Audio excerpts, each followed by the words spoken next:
I was very pleased to come up and help him by presenting to you guys about how to do global grants.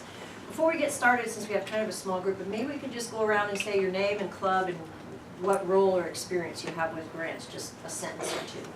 Audrey Ishibashi, Irvine. No experience. Okay. Saeed from Irvine Rotary Club, and no grant experience, just wanted to grant. Very good.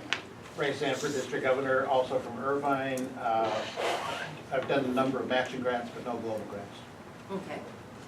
Adriana Lanting, I'm Ray's partner, and from Long Beach, and I'm right in the middle of the global grant. Modesto Llanos, the Yorba Linda Rotary Club. We are working on a global grant with Peru. Terrible experience. Elliot Render, I'm from the Villa Park Rotary Club. I'm the president of Surgeons for Cambodia. We are working on a global grant for me to bring UCI residents to Cambodia to let them do surgery and train them. Interesting. So that's going to be a VTT grant, right? Vocational training team? Ray Shirer is the one who is writing the grant. So I'm not exactly sure. I'm new to Rotary, so I'm sort of here to learn what the process is and what's going on. She's supposedly doing it for me, and we're supposed to be a go for September. So, but I need to know all the processes. Yeah, okay.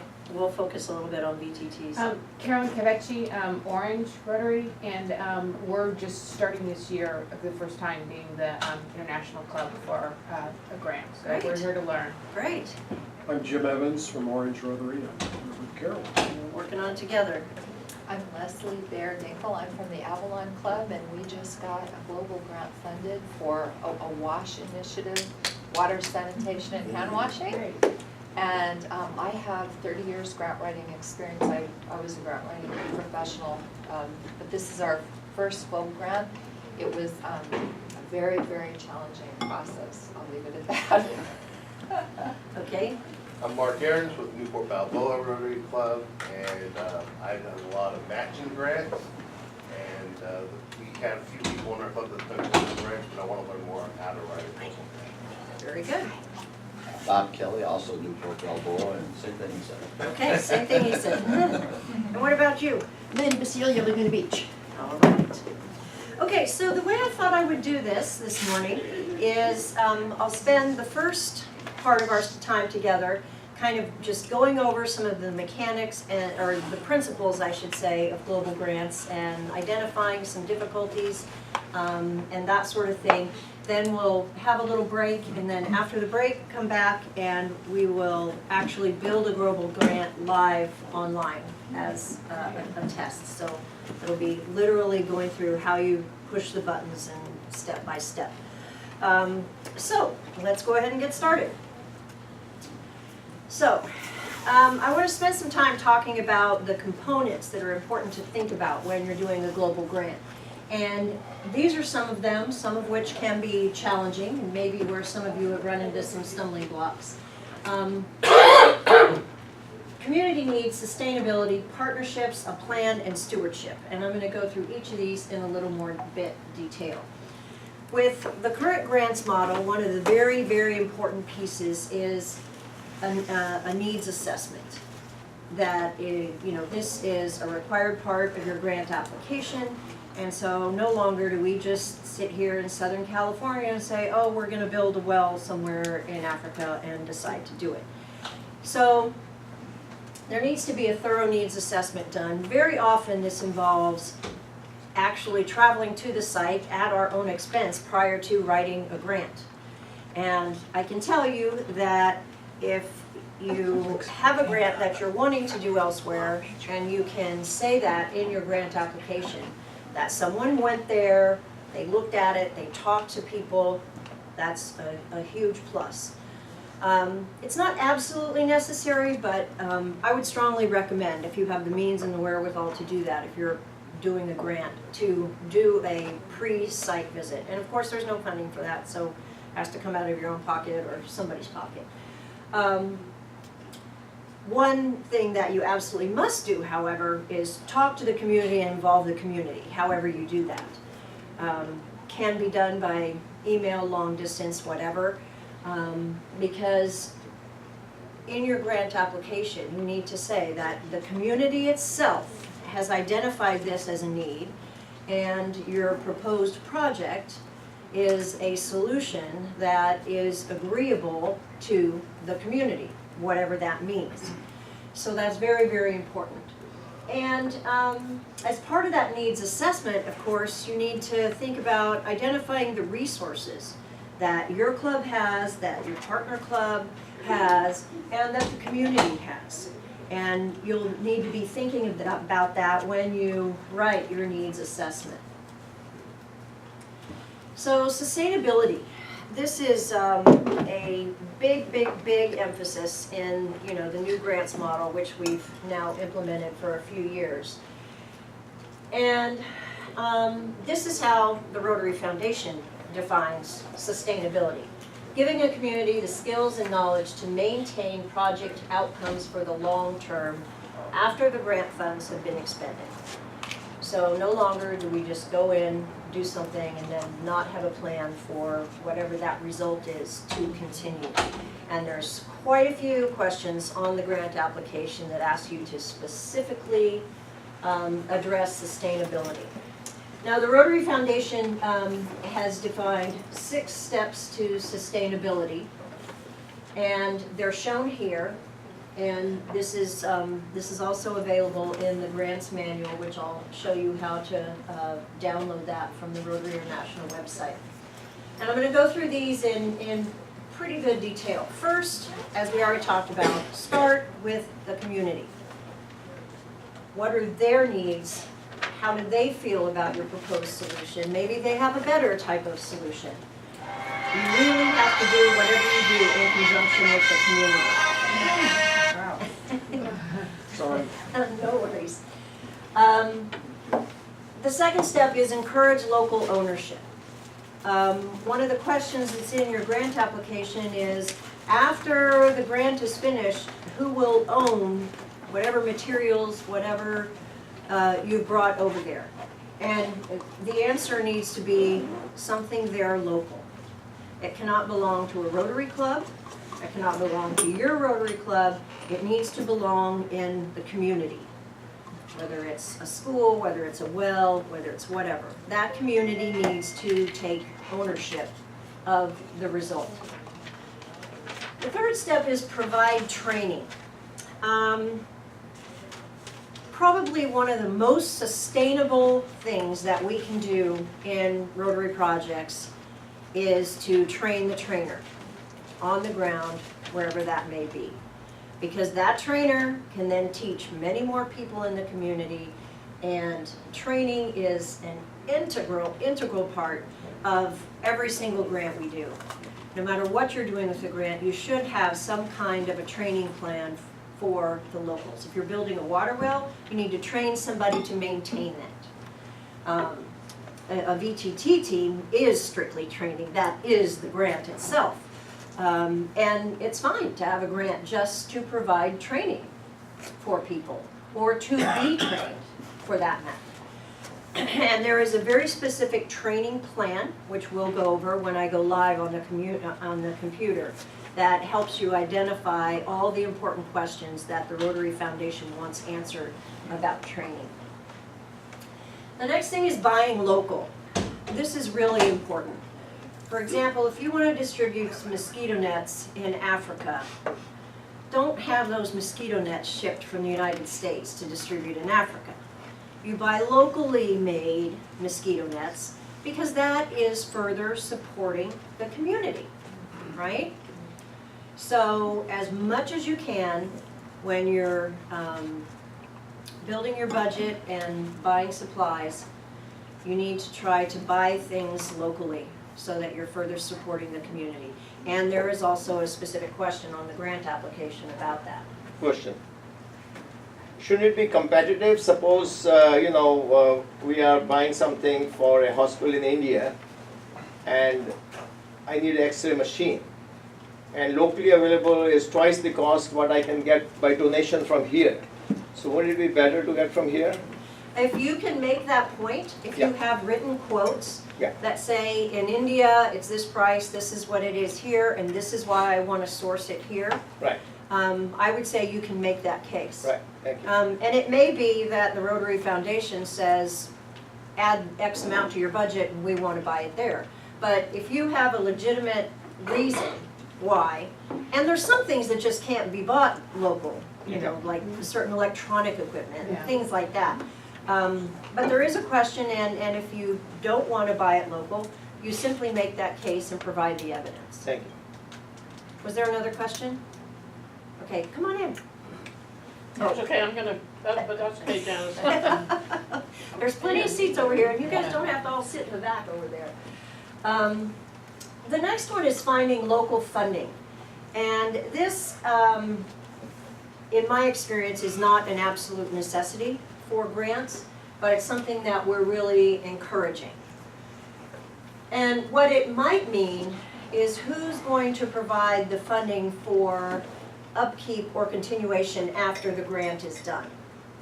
But I think they also would like to see a partnership with local governments, local hospitals. If local funding is available, it's another way of getting local community buy-in so that that project is more likely to be sustainable. But when you're actually writing the grant, it's not absolutely necessary to have somebody providing local funding. Is it okay for that to come through a local NGO? Yeah. If there's a nonprofit that's going to maintain after the grant's done, that can Because be. a lot of times they provide the expertise Right, in that community. exactly, exactly. And the last piece for sustainability is measuring your success.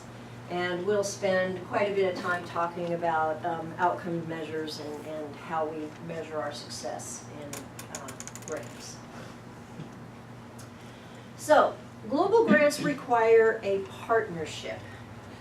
There needs to be a host club, and by that we mean a club that is on the ground in the place or near the place where the project is actually occurring, and an international club. So in our situation here, if we're doing a project in some other country, we are the international club, and the club we identify as our partner there is the host club. Both the host and the international primary contact can write the grant and have access to doing that, and some people do it both ways. I mean, sometimes the international club writes it, sometimes the host club writes it. We're of course speaking for the most part as international clubs and writing the grants here today. In the application, they also have a cooperating organization. What is that? The cooperating organization is if you are partnering with another NGO, for example. But we don't have to have that. You do not have to have that. Okay. Sometimes it's just the Rotary clubs. Okay. A good example is I'm working on a technology project that has an NGO in Uganda, and we're actually funding some computers and things for this technology center. So in that case, we have to identify them as a cooperating organization, and then there is a memorandum of understanding that has to be signed by the cooperating organization and the Rotary clubs, and that has to be part of the grant application. Now, in my experience, one of the most difficult things about doing a global grant sometimes is finding an adequate partner to do the project with. One of the strengths of the Rotary Foundation and the way we do our grants is we must work with a Rotary Club on the ground in the place where we're doing the project. That ensures we have community involvement, we have local oversight, there's so many good things about it. But I'll tell you one of the bad things about it. We all know there's certain parts of the world that need a lot more help than other parts of the world. My experience, for example, is in rural Kenya. Well, finding a Rotary Club that is qualified to do global grants and will responsibly be a partner in northern Kenya, where the next nearest Rotary Club is, you know, hundreds if not thousands of kilometers away, is next to impossible. So what happens? People want to do these great projects in Kenya, so they go to the Nairobi Rotary clubs. The Nairobi Rotary clubs are inundated with requests to do projects. So what do? Finding a partner club can be very difficult, but here's some suggestions of ways that you might solve that problem. You have an idea for a project, you know the location you want to do it, maybe you traveled there on vacation, and you want to do a project. So, one of the best places, good morning, no worries. One of the best places is at the Rotary International Convention. Get on a plane, go, you will meet Rotarians from all over the world. And you start just talking to people, asking people, and they may not be your person, but they may have a contact that'll help you out. And, you know, go to the project fairs that happen at the Rotary International Convention. Many countries and districts have a booth there, and you can go up and say, you know, I'm interested in doing this in India. And, you know, they can help lead you. So that's a great place to meet and find partners for global grants. Also, many countries where there's a lot of need actually have project fairs, where they bring together a bunch of different Rotary clubs that have projects they want to do, and they have these fairs, and you can go and meet many people and see many projects and identify things there. Other, of course, you know, we're always hearing about social media, LinkedIn, Facebook, any Rotary event. You know, if we do anything well in Rotary, it's networking. So even if you go to a district event, you know, reach out to someone who, you know, you think may have some ties, or just say, do you know anyone who knows people in the Philippines? Oh yeah, you know, here's this Rotarian over here, this from Philippines, and just always jibber jabber about it, especially at Rotary events, and connections will be made. There's also a couple of other places you can go. One is a site called matchinggrants.org, which I would like to show you right now. This is a website that, it's not an official Rotary International website, but it's a resource that was built actually by a past district governor in my district. So you go to this site, this is the first page, and click on this Global Grants. Yes. And here, people can voluntarily list their projects and make pledges, and you can see in every case exactly how much funding is needed. Now, if you want to do a global project, but you don't want to be maybe the primary person, so maybe you say, I'm interested in doing something in Argentina. And you can click on these and sort by countries. So I can see here, oh, there's, you know, 4, 5, 6.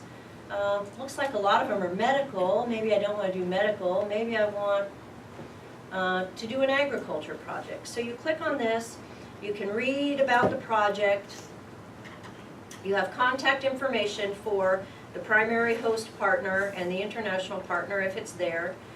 There's a financing page. You can see what kind of money has been put into this project and what is still needed.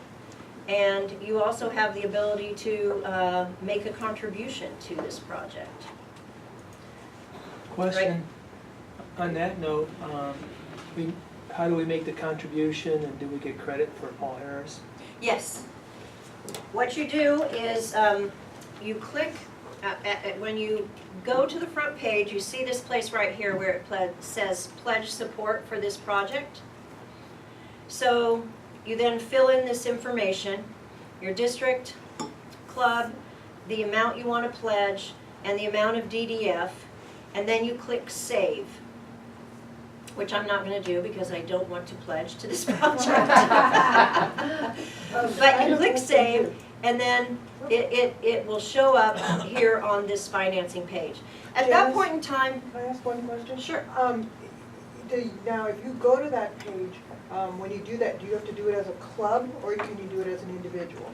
You can do it as an individual or a club. Okay? So this is a pledge from a district DDF. And you can pledge it from a club, or you can pledge as an individual. Janet, another question. The information you're giving us is fantastic, so to avoid having to take notes, is it possible for you to? Yes, Oh, Kevin already has this presentation, and they're also videotaping it, so it'll be on YouTube. great, thank you. So, what was I gonna say? Oh, after you make your pledge, you don't have to do anything else. Until this is fully pledged, and then whoever is writing the grant sends it in to TRF, it gets approved. You will then get an email, if you're the contact person that made the pledge, that says, okay, it's time to send in your money. So you don't have to do anything once you make the pledge. Don't you have to authorize the grant? Not as a funding person. Yeah, not until, Okay. yeah, you didn't know. It So doesn't, whoever if puts you this put DDF information- in, if you put DDF in, then automatically You'll have your to district authorize governor and your DRF. district Rotary Foundation chair will be added. And we'll talk about that in the afternoon. TDF stand for?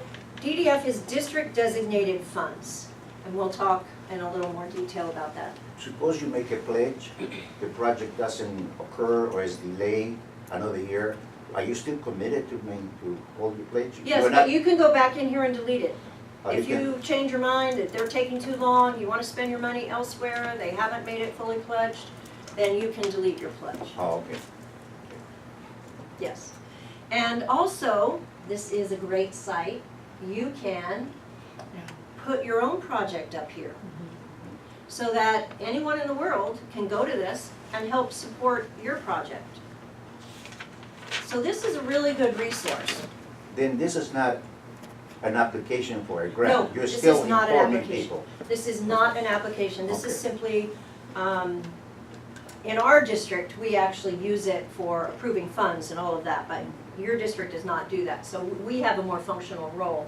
But many districts and many people use this for just this purpose, to highlight their grant, to put it up there, it's a searchable place, you can get funding. And I've had grants up there when all of a sudden I get a pledge of $5,000 from a club in Alaska.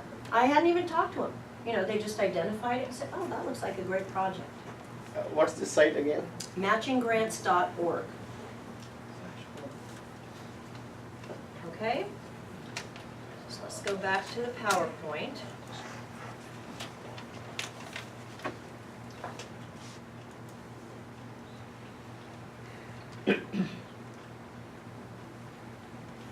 And then the final site, which I'd like to tell you about, is on our Rotary International website. There's an area called Rotary Ideas, where people can post their ideas for projects, and you can contact them, and you as well can post your ideas on Rotary Ideas so that you can help to build support and build awareness in other places to get your partners. So has anyone, I know there are a couple people that said they had a miserable time with grants. Was partnering one of the problems? No, okay. Does the Rotary Ideas is essentially a duplicate of matching grants? No, it's completely different. I mean, but it does the same function, right? It's more just the ideas, it doesn't have as much detail in terms of the funding, and you can pledge and all of that stuff. Okay. Could I just add? It's interesting because we're working with an NGO on the ground, and the assessment and all of the data that was due, if we didn't have a full-time NGO working on the ground, we never could have met the assessment criteria. So I guess in that sense, it's hard to imagine not having an NGO and just having Rotarians who don't really work. Usually the Rotary clubs, like in Guatemala where we work, the Rotary club is 45 minutes away. The people in that Rotary club had never been to a poor village in their lives.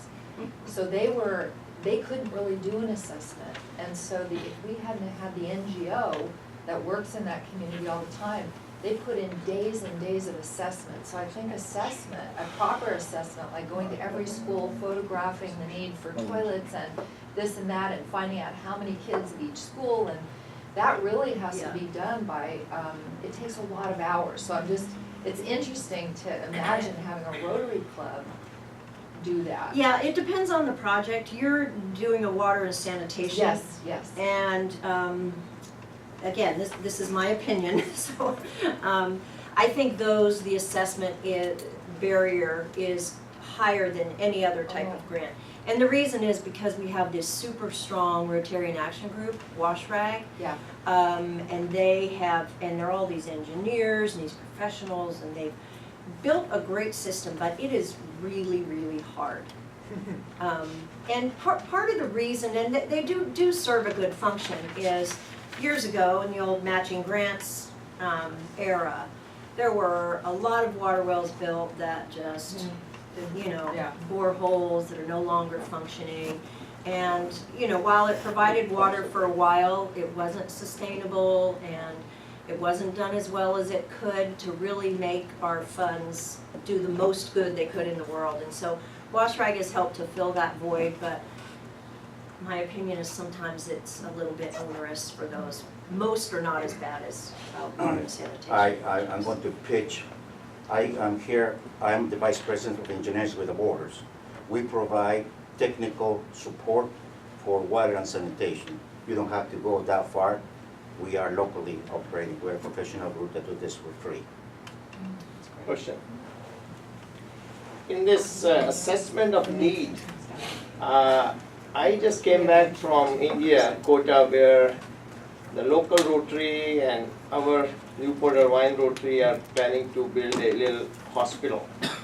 Now, how do you establish the need? Because the local Rotary is very much interested, and I thought they know it's needed.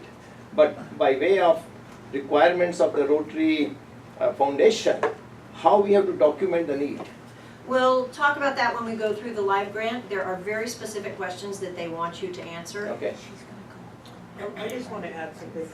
I know that we're working with an NGO, and one of the things that is really important is, the NGO does a lot of the work, and you really have to identify when you submit your grant how the other Rotary clubs involved. Yes. Yeah. That's also something in huge. the application we'll talk about. Okay, so to give you a broad 30,000-foot level about global grants, they're big projects. The minimum total budget is $30,000. So this isn't what you do to clean up the garden at your local school or anything like that. A lot of times people ask me, why are they so big? It's very simple. Years ago, the Rotary Foundation was completely overwhelmed in trying to manage thousands and thousands and thousands of projects, which may be $2,000, $3,000, $4,000, and it was just too much. We couldn't hire enough people to manage them properly, and one of the advantages of the Rotary Foundation is our efficiency, and it was just very inefficient. So they said, let's start new. So we now have district grants and global grants. District grants are the way we do very small ones, and they are completely managed by the district, except for a single, very short application and a single short report, which is managed by the district leaders. Other than that, they don't touch district grants. And they only do these big ones. So last year, for example, there was $7.8 million spent on 1,300 grants. So the number is much lower. And they're made to be sustainable. Another very important requirement that sometimes people don't realize is the minimum of Rotary Foundation matching funds is $15,000. So if you put in a grant and it's all cash and you only get matched half, and your total budget may be, $30,000, but if it's only $12,000 from the Rotary Foundation, they will not touch it.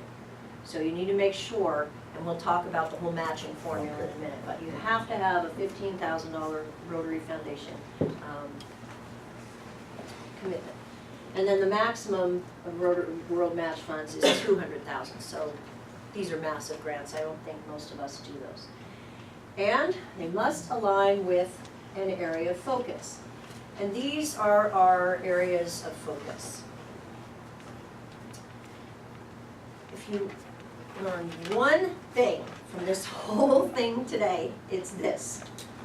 Always choose one area of focus for your project.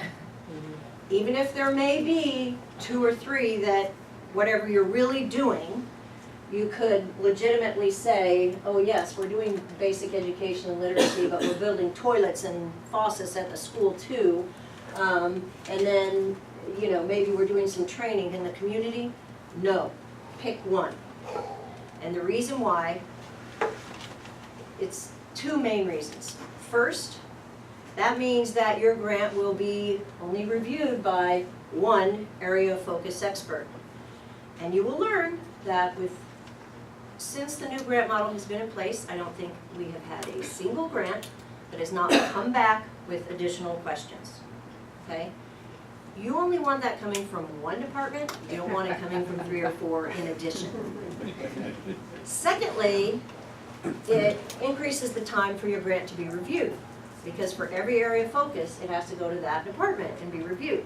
So if it just has to get reviewed by one area of focus expert, you're way better off than if it's being reviewed by 3 or 4, okay? I have a question. Pick one. We had an odd thing happen, but maybe there are different level of reviewers. So we worked with this one reviewer for 18 months.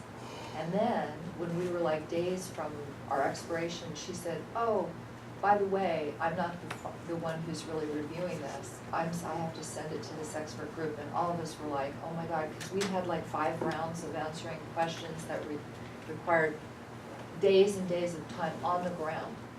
And so it was just very strange. Is that, because it seems like normally in a normal grant process you have one officer that you form a relationship with and it's always them. So it was odd. Now it worked out fine, but what is that? You get, there's a minimum of 2 reviewers. There's one that is the area of focus expert. And that's probably who you were working with on your wash rag. And then it has to be reviewed by the grant officer that is responsible for that district, country, region of the world. Okay. And they're the ones that finally write off on it. Okay. So you have a geographic review and a area focus review. Right. Yeah, we weren't clear on, it would have been nice to know it, not that it changed anything, but it was a bit startling. And, you know, just a little, oh Yeah. my God, oh no, Again? another level. Yeah. And by the way, your grant won't expire if it's already under review. You know that, right? Well, we had been told there was a date limit that we were kind of up against, that, you know, to get the first. Oh, on the ground or No, at the Rotary Foundation? I can't remember. Okay. I think it was from the foundation. But once you get it submitted and they're reviewing, if they're the holdup, they're not gonna let your grant expire. Okay. It may have been in that time when we were changing over the Yeah. website. Well, that's the other thing that happened, we were Yeah. told, by the way, we're changing the website right Yeah. now, and we're like, no! I know, and then the questions are a little different. Yeah, Yeah, but hopefully that won't happen again for quite a while. yeah. So. All right, now we're going to talk a little bit about Rotary Foundation matching funds. Okay? There's 2 levels of matching that happen for global grants. First, your club raises cash, whether you're a fundraiser, donations, whatever. You have